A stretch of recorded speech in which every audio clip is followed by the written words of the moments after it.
So today we are diving into a concept known as the 4% rule. And if you've ever wondered how much money you're going to need to live a comfortable retirement, then this rule just may hold the key to that. So first, let me explain what the rule is, and then after that, I'm going to walk you through a calculator I built that you can get for free on my website that will allow you to plug in your own numbers and see how well you are doing and what your retirement may look like. All right, so let's go ahead and get started.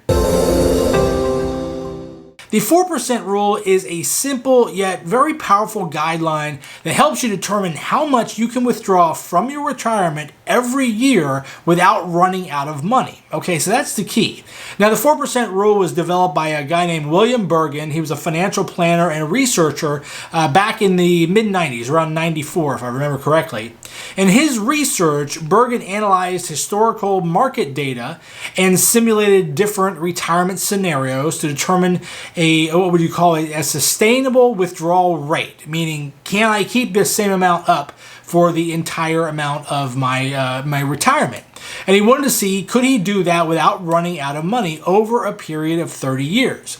Now, what he found was a 4% initial withdrawal rate adjusted every year for inflation was generally safe for a retirement portfolio with a mix of stocks and bonds, again, lasting for 30 years.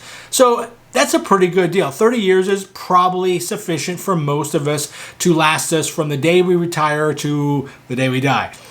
To put it not so morbidly, but that's what it is. So here's how it works. So let's just say at retirement you have roughly $100,000 in your retirement account.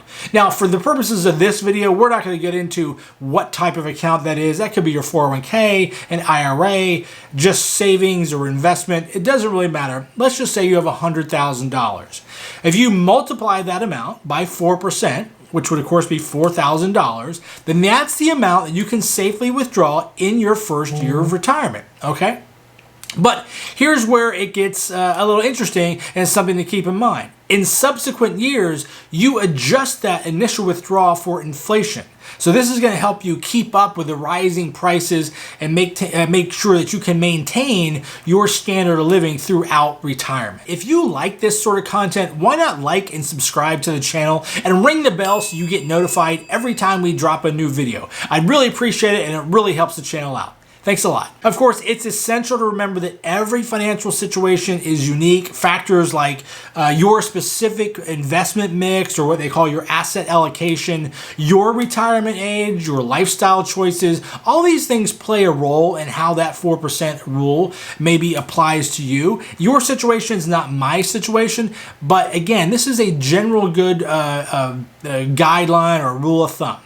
Also, keep in mind that the 4% rule is a starting point. Every year, you're going to want to take a look at your situation and reassess. Maybe this year you need a bit more money, but next year you might need a little less. That's okay. The 4% rule is a guideline, and it's designed to be flexible. So let's take a look at that. All right, so before we get too deep, let's talk about a few caveats. I want to emphasize first that while I hold an MBA, I am not a licensed financial advisor, and therefore the information shared in this video is for educational purposes only and should be not considered as professional financial advice. It's essential to consult a certified financial advisor or planner for personalized guidance tailored to your specific financial situation.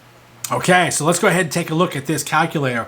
And a couple little pieces of information on this calculator, which again is absolutely free. You can download it from their website, which is happytrekkerstravel.com. Take a look at this. In the yellow section here is where you can plug in your own numbers. I'm just going to make up a scenario here, but plug in your numbers and see how the numbers are going to work for you. And if you have any question about what this cell requires, just click over here on the left on one of these question marks, and it's going to tell you. For example, this very first one is how old are you today?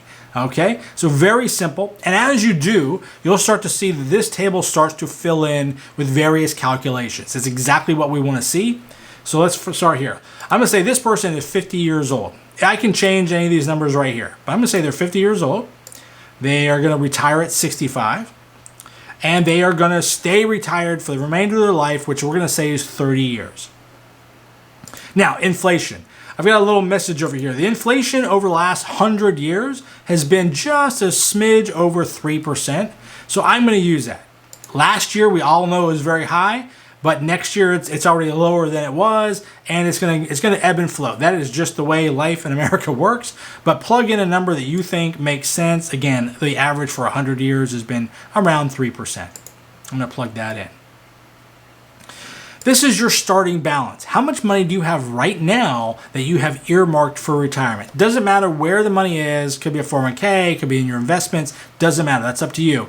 What is that total amount? I'm going to say this person has 150 grand. All right. All right, so now here's two numbers that are going to be very, very tied to you in terms of your risk tolerance. Right? Means how comfortable you are with investments that go up and down. Some people are very comfortable. I'm pretty comfortable with that. Some people are completely risk averse. They'd rather their money never move. That's not only the best answer, but we'll talk about that in a different video. But for the purposes of this, I'm going to say that their pre-retirement, the money that they're making right now and the money they're earning on those investments is around 9%. That's a reasonable number. It's maybe a little aggressive, but it's not crazy. However, when they retire, that is going to be lower. Most of us are going to become more conservative with our money once we retire because we no longer have an income to offset it. What we got is pretty much all we got, right? So I'm going to drop that down to, I'm going to say 5%. You could drop that down to 3 or even 4, and that would be pretty conservative.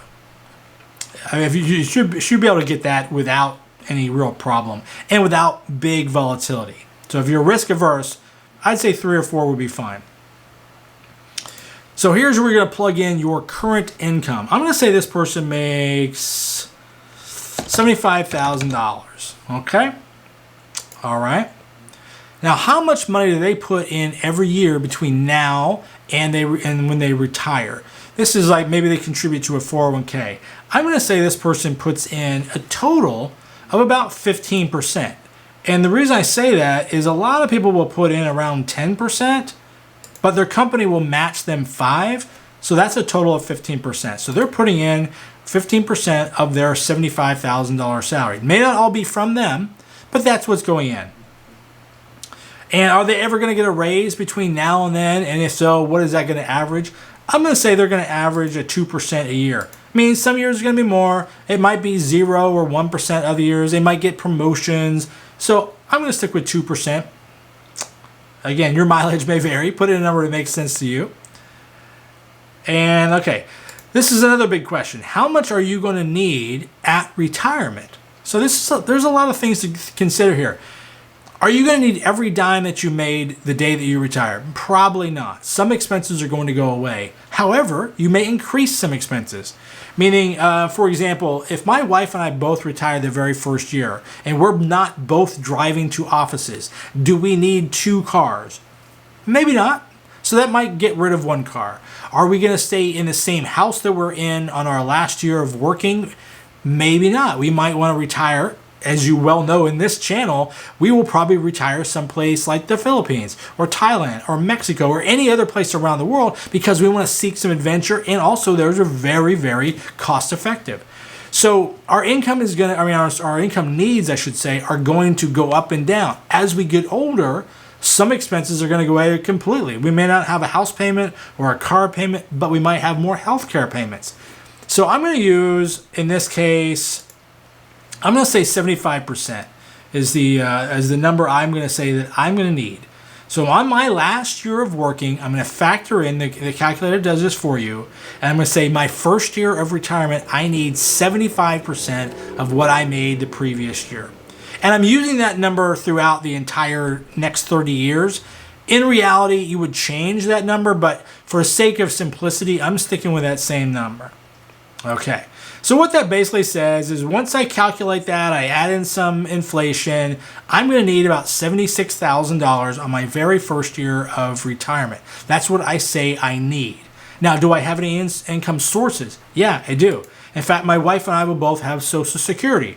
I'm going to say this person, he and his wife make $18,000 a piece on Social Security. Whoops.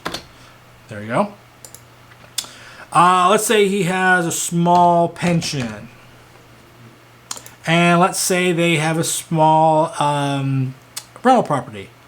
And I say small, it's $24,000, which by the time they retire would be fairly reasonable, actually. So what is this telling us? It says they need $76,000. That's what they've said. Based on their income sources, they're going to have $65,000. So they've got a shortfall of 11 grand. Hey, question of the day. How are you feeling about retirement? Do you think you're on track, or do you think you have to make some lifestyle adjustments? Let me know in the comments. Now, let's get back to the calculator. If you look at the table, it's all spelled out here as well. They have this shortfall of 11 grand, and every year it gets a little bit higher because of inflation and other factors that we've already put in. So this is what this calculator is designed to do. It's designed to say, well, how much do you need? Now, in this case, he needs, the very first year, $11,000. Now, their investments have grown to just under $1 million, right? That's not too bad. But they only need 11,000. So the calculator's gone and said, okay, well, you need 11. Out of all the money you have available, that's only 1.21% of your total nest egg. That's the amount of withdrawal. Now remember, this is the 4% rule, but in this particular scenario, it's saying they only need about 1.25%. You could get away with doing that, and as you see here in the ending balance, they never run out of money at that rate. Which means, yes, they have a shortfall in their income needs, but they do not have a shortfall in their balance. It's up to you to decide what you think is more important to you at the time. But let's just say, okay, they say they need the calculator says they need 1.21. I'm going to plug in 2 just to be on the safe side. What does that get me? Oh, it looks like it gets me a surplus of $7,500, and you see it's right here as well. $7,500 the very first year. So I'm doing pretty good there, right? That first year. And that lasts for 4 or 5 years, and then it starts to become a shortfall again. So that 2%, again, doesn't really drastically change my balance, but it does change my income. So maybe I want a little bit more than that. I'm going to pull out 3%, see what that gets me. All right, that takes me to 76 before I start to have a little bit of a shortfall in my income, but I've still got over $1 million. I'm still doing really, really well. And again, is my income need at 75 the same as it was at 65? Maybe, maybe not. It's up to you. But let's see what we can put away. Let's see what we can get away with. All right, so I got 3%. Now let's put in 4%. All right, 4% is still good. You can see I've got a little bit shortfall, but now I'm 83 years old. I probably don't need that much money anyway. And I've still got, 850 grand in the bank. And it does last me until 95. It's getting down, but at 95, I've still got $245,000. So let's see. Let's see how far we can push this. Let's do 4.5%. Okay. That was too much. So you see right here, it changed. Now at my age of 92, I'm running out of money. I've got $60,000 in the bank. If I continue to have this, I've got a shortfall in income. So things aren't looking great at 92. Is that okay? Do you expect to live to 92? You tell that. You tell yourself whatever you think makes sense based on your family, your health, everything else. But if that was a worry for you, I would back that down. Say, 4.5 is a little too much. I'm going to back it down to 4. And now I'm back at the 30-year mark. I've sustained a withdrawal all the way to 95 years old, and I've still got money in the bank. That's a pretty good deal, right? That's exactly what this thing is for. Now, I've went through a lot of information, but I think if you plug in your numbers, it'll start to make sense because you'll be using it based on your own actual scenario, your own actual age, what you have saved.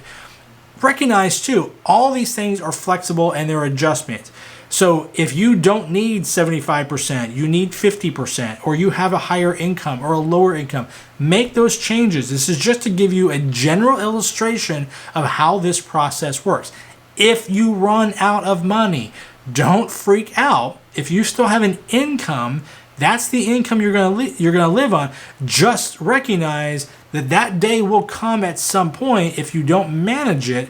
So that's the whole point of this. Go into your retirement with your eyes wide open and know where you're headed.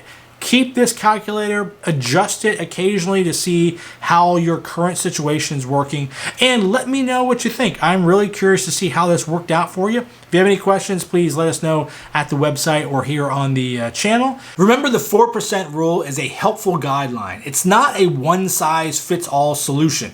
So educate yourself, make informed decisions, and plan wisely for the retirement that you deserve, okay? So if you found this information helpful and you're like me and you dream of maybe retiring abroad where your money can go further, why not check out this video right here? It'll give you some great information on retiring and collecting Social Security overseas. If you are thinking about retiring overseas, why not check out this video right here on how to move your stuff? That's a very important step. So I think you're going to like both of those. Anyway, in the meantime, keep on trekking.